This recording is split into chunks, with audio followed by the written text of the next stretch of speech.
40 people have been shot dead in Cairo outside the military barracks where supporters of the deposed Egyptian President Mohamed Morsi believe he's being held. 300 were wounded, according to Egypt's Ministry of Health. Demonstrators say police and the army stormed their protest without warning during dawn prayers. To say, we're reading from the Ministry of Health, says 42 killed and 322 injured. The army, of course, is accused of opening fire on protesters just as they were praying at dawn.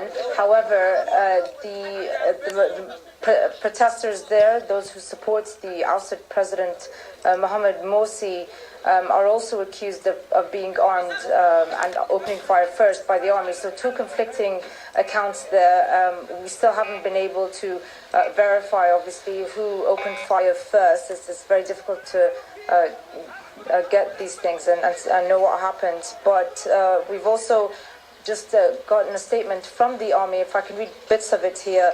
It said that men armed with guns and knives have also kidnapped 2 soldiers in Ain al-Shams, which is just outside of Rabba Adawiya Mosque, where a lot of protesters supporting Mohamed Morsi are still holding rallies. So that's the latest we're getting from the army here. Here on the news, the Muslim Brotherhood has called on Egyptians to rise up against those who want to steal the revolution in a statement made by the political wing. I mean, how significant is it to get that sort of call at this point from the Brotherhood?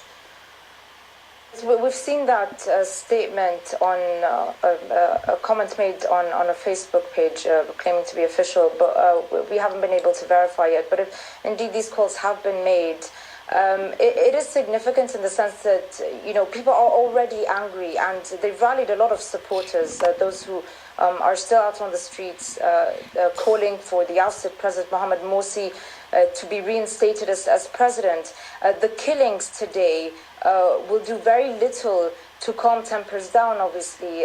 Egypt could find itself really plunging into a cycle of violence, especially between those who are armed or not armed, who still support the ousted president, and the army. And we could very well see more killings and a lot more violence in the